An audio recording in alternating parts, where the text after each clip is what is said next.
Welcome to Mary Alice. What did you do? We are a Desperate Housewives recap podcast with me, Erin McGee. And me, Jakub Tansey. Two best friends breaking down each episode until we answer the ultimate question, Mary Alice, what did you do? Unless, of course, we have finished season 1, in which case, insert new mystery here. Yes, there's a lot to unpack on Wisteria Lane. Content warnings can be found in the episode description. So get comfortable and let's get into this week's episode. Hello. Hello. How have you been, BB? Since 2 minutes ago when we recorded the last episode's intro, I've been better. Oh. What about you? I've been good. This week, I have joined Erin in the journey. Not of discovery, but the journey. In a way, the journey of house hunting, except for me, flat hunting. Welcome. The water's great. Yeah. I will say that if you get somewhere before me, I will cry. I will keep it a secret then until you get your own place. Please do. You went to get your mortgage advised, and I feel like you're already finding places you like, so you're ahead of me. I found a place I like that I've already envisioned my entire life and death in, even though I've not set foot in the place yet, and will not get. That's normal. I'm so here for that. Yeah. Every place that we view, I go into the IKEA bedroom planning tool and put all my furniture in and rearrange it all. But what I really want to say since starting this house hunting journey is that I have since realized that house hunting is the exact same as dating. And let me tell you why. Because, right, let me try and word this as succinctly as possible, but I was thinking about this last night. It was plaguing my mind. So you know how like you just want to get your foot on the ladder of the housing market, start building up equity, and then you can upgrade to a new house. Uh-huh. It's quite like dating in the sense that I think that whenever you're in a relationship, you gain more relationship experience. Yes. You become better at communicating, at compromising, you just become better at it. Okay. And I just feel like in any given relationship, especially as you get older and people have different levels of dating experience, one person is going to be learning a lot more than the other. They're building up their dating equity until they're ready to upgrade to the next rung on the dating ladder. That's where I thought you were going with this. So you're calling, so just to be clear, you're calling your ex-partner starter homes. Yeah. I kind of love it. Yeah. And then eventually you'll reach a place where you're on a rung with someone where you're both happy with being on the rung. It's a similar point on the ladder and you're ready to plant your roots there, and that's your forever home. Your forever partner is your forever home because home is where your loved ones are. That makes sense. And especially because it's such a fun twist that I would say I've not been in many relationships in my life at all, but I think I would probably be a serial monogamist comparatively. Whereas you tend not to be. So you finding the first place that you like and that being your house is so funny compared to me, who has, I think, viewed over 45 properties at this point and can't decide and can't commit. Well, check in when I'm on my 50th property.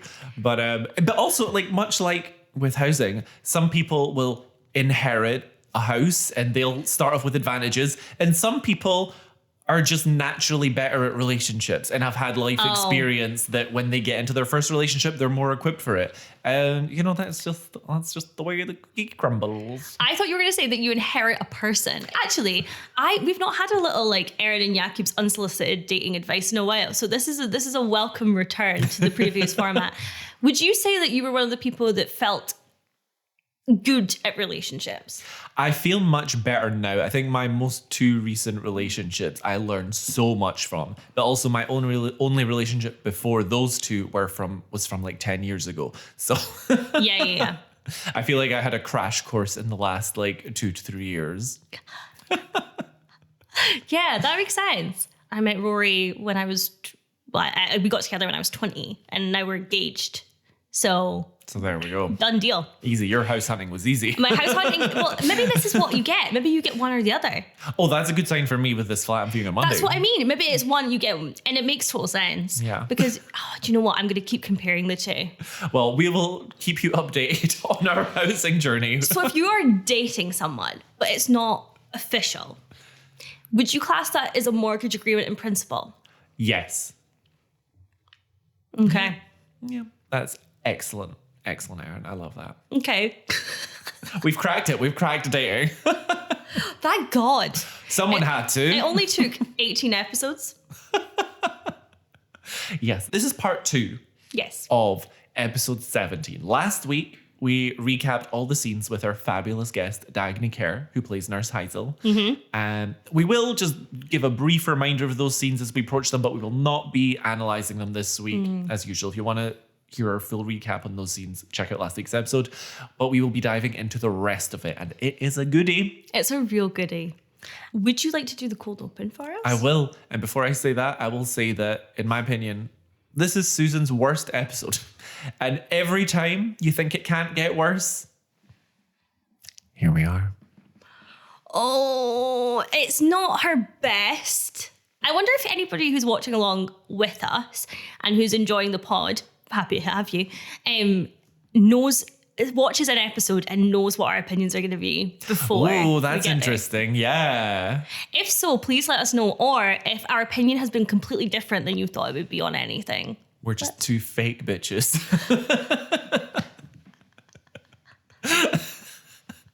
Pandering to our audience with what we think they want to hear. Yeah, we'll just change all of our beliefs. Do you know, I love Tom.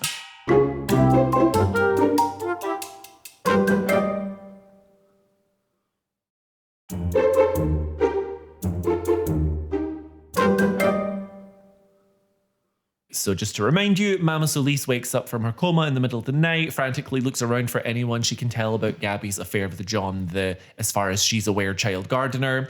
But all the staff are slacking off and she slips on a wet floor, falls down a stairwell and dies. What's crazy is that Juanita has been in a coma for 5 months, aka 9 whole episodes. I think in a modern television show, people are in comas 2 episodes tops. 2 episodes. Stop that. Well, that's because seasons of TV these days are like half the length. Yeah. That's true. And then we get our do. And then we move into Susan. Let's do it. Let's just get her out of the way. Yeah. So our Mary Alice voiceover tells us about the reasons why we honor heroes. Sometimes for their bravery, sometimes for their daring, which I would argue is the same, and sometimes for their goodness. And with this, we're seeing a rare moment of Susan actually at work, i.e. painting the illustrations for a children's book.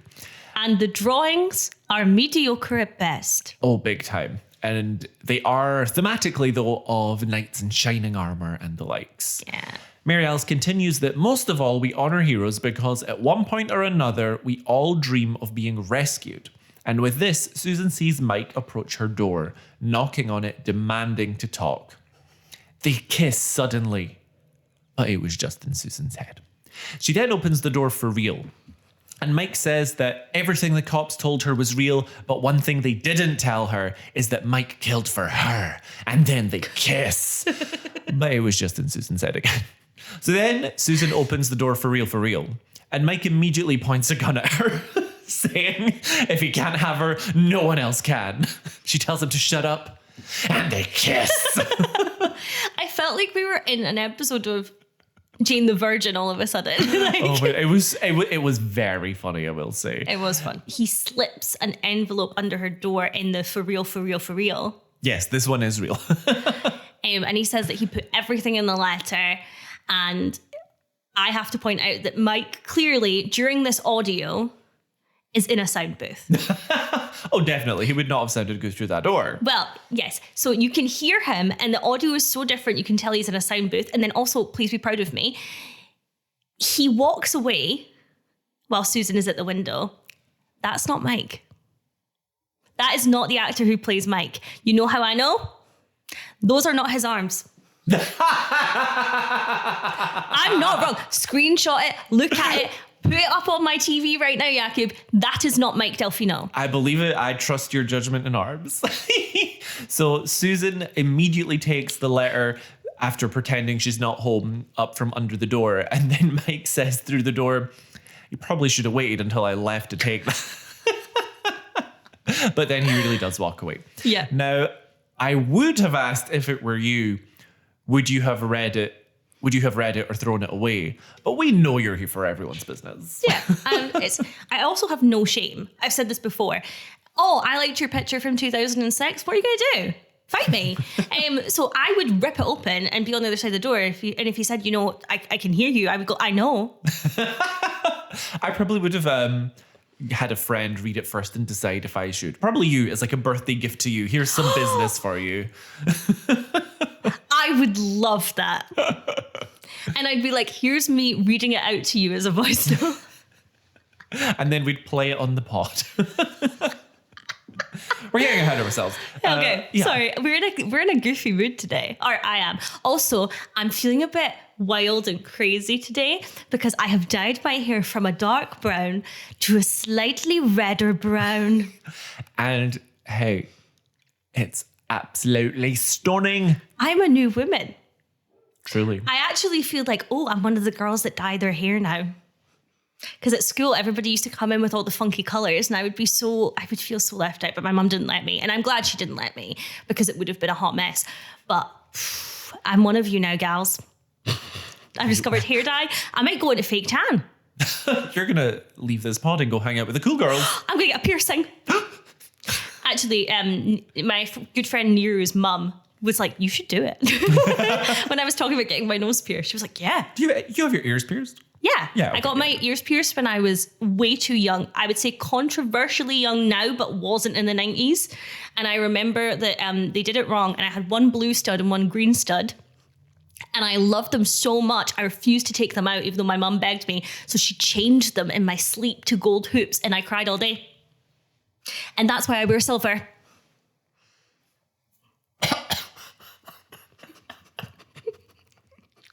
Wow, just expose Maureen right now.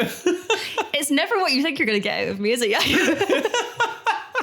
Every day's a journey. Every day's a journey of discovery for me. Yep. Okay, so our next scene, which I will do. Our next scene is a debrief with the gals, including our girl Edie, because she has now been let into the secret club of secrets. I think by breaking into Paul Young's house and potentially sleeping with him, she now gets a free pass. Lynette is in an awful hat. An awful hat, a pink shirt, turquoise vest. It's a mess. Lynette says, "You're a better woman than me. I would have ripped it open with my teeth." And I wrote that Lynette quotes Erin by saying that. Yes. But Susan is being very dramatic and Bree is saying, it could all be lies. You don't even know. Then a man called Bill drives by Edie and asks her to stop by later to look at some blueprints, presumably some sort of contractor on her new old house. Edie waves all cutely to him and says they're sort of dating. She also says, "Never mix pleasure with commitment." It's a great line. Lynette threatens to rip up the note since Susan isn't going to read it, but Susan yanks it back and runs away. And I have also written down that her outfit matches her house, which is something we see quite a lot in this show, where they will dress whoever's in front of the house in the same color. Camouflage. Maybe they were wearing a green morph suit and they've just removed the body, so it just shows the house behind them. That was actually Mike. I've also written that when before Bill drives away, it kind of just shares a little look with Susan, and I, an audience member, immediately rolled my eyes and predicted the entire episode. Yeah, no. So there we are. So in the next scene, Susan goes to head out, but realizes that her tire is flat with a nail stuck in it. Yes. So we cut to her approaching Bill at the construction site to give back the nail and complain. And then another cut to Bill patching up her tire, but making it clear it's temporary and that she'll only get 20 to 30 miles out of it. And it basically needs to be seen properly, which Susan basically seems to dismiss with an absent-minded, yeah, sure. And it's very reminiscent of Bridesmaids. I wonder if they took that plot from Desperate Housewives. Oh, maybe. I also just think it's interesting that we're seeing her in this kind of damsel in distress knight role in the beginning where she's doing the storybook. And then here, this is very much some man has come to her rescue because she's in distress. Very on brand, very on theme. Very on theme. So then we get Bill asking Susan if she'd like to join him for lunch, and Jakub rolled his eyes again. And you know how we have a death count and an affair count? We should probably start a Susan Edie love triangle count, because I'm pretty sure the numbers will rival the deaths and affairs over the course of the show. That's true. So Bill says he only went on a date with Edie. They're not dating. And after Susan continuously turns his persistent ass down, he heads off with the promise of trying again tomorrow. Not cute, Bill. But why is it always these men ask out Susan, she says no, and then they're so persistent that she caves? Well, Have a backbone. Yeah, that's what I'm saying. It's the same energy as the hot cop who looked like Carl a while back. Mm-hmm. But I also like that Bill, much like myself, loves a burrito. He's like, let's just get a burrito. You would have said yes. I You would would have have said gone yes. straight on that date. Engagement or no? I would not betray Edie for a burrito, and also my partner. But I would not betray Edie for a burrito. The next scene, which Jakub put in our notes, says, Susan is a fake bitch. And that's in my notes too, my personal notes. So Susan asks Edie about going out with Bill while Edie's out on a jog. Edie immediately says no and runs off. And this is such a great scene because Susan asked permission, hoping she could absolve herself of the guilt. But really, she wasn't asking. So when Edie says no and breaks the kind of social contract that's in place of, oh yeah, of course I wouldn't mind, Susan gets really defensive. And she is angry that Edie says no.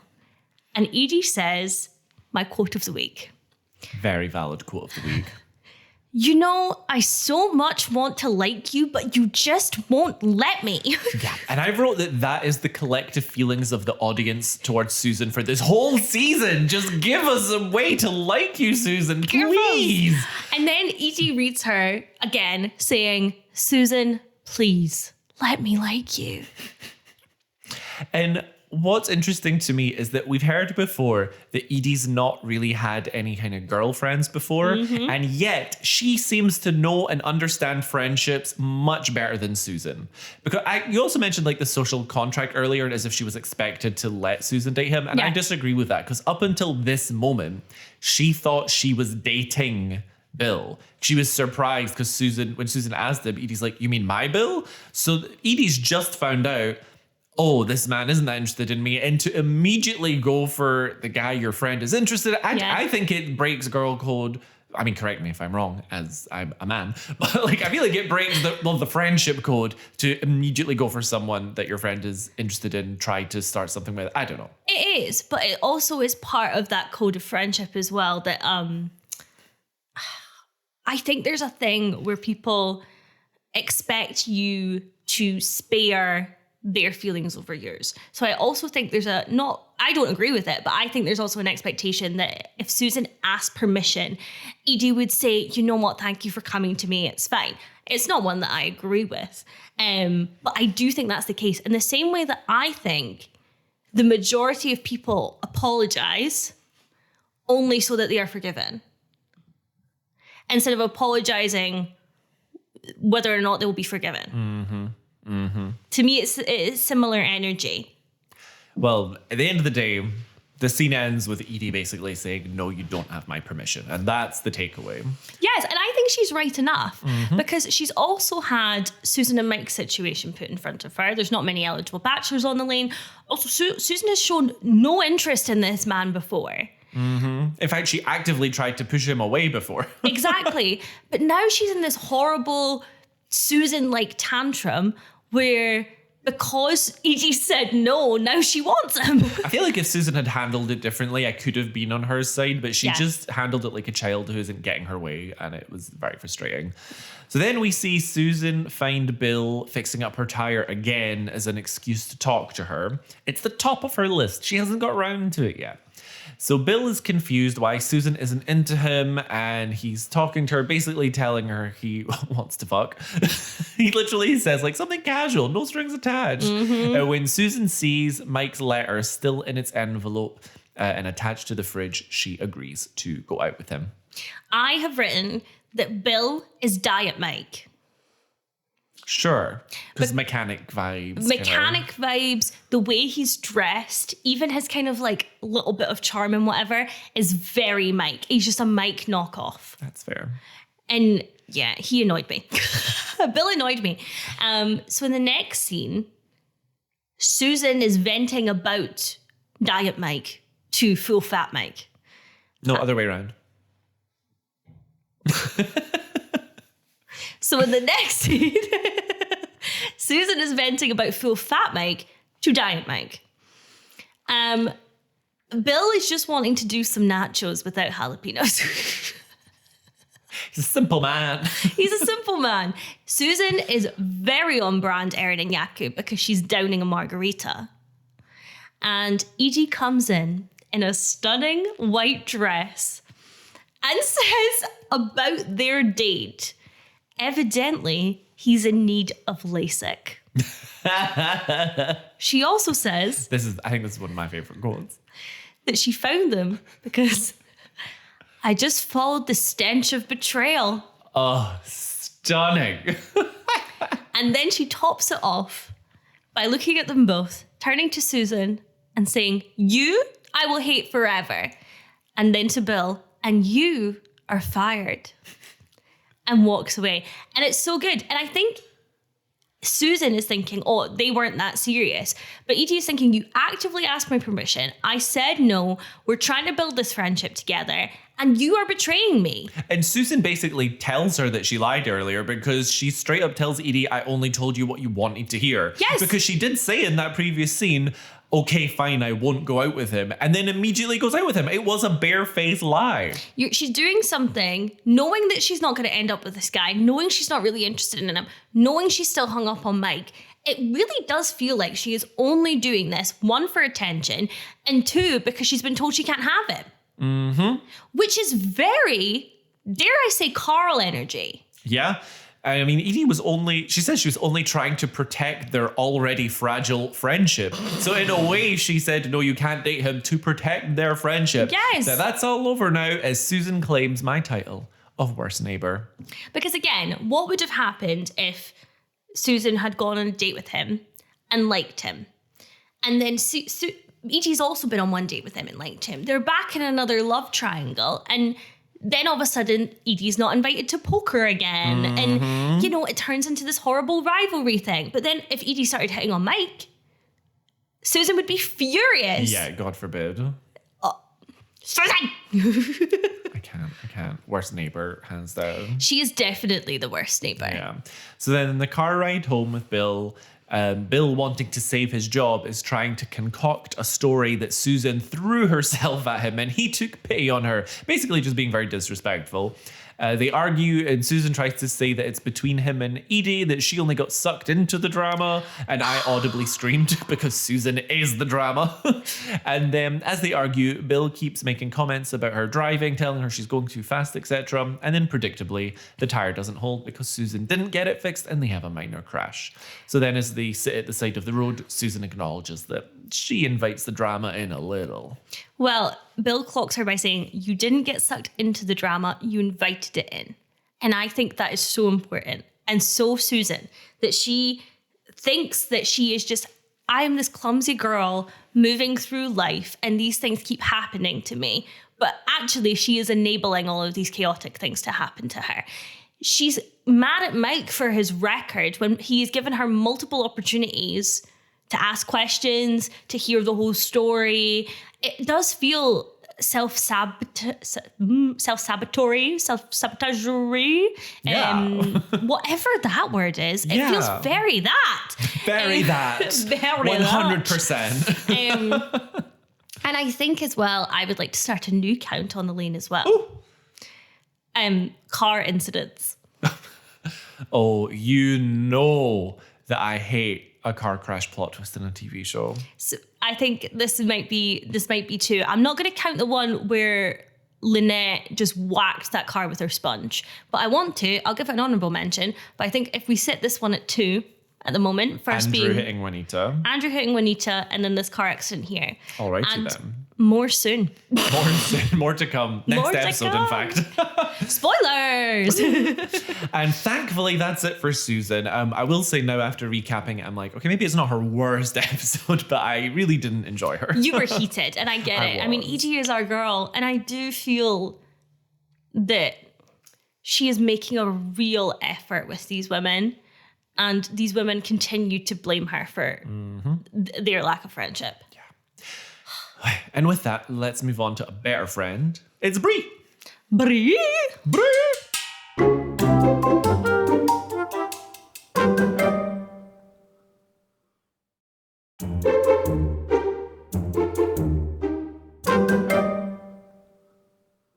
We are at what looks like the school car park where security comes up and knocks on Andrew's window.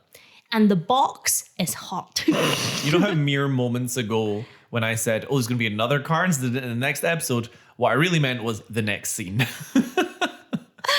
So the amount of smoke that comes out of Andrew's car is absolutely comical. And security says, if you parked across the street, I could have let you go because you wouldn't be on school property. But Andrew speeds off, hurting the man. +1 to the death count. Dead? I don't think he's dead. I genuinely caught a shock there.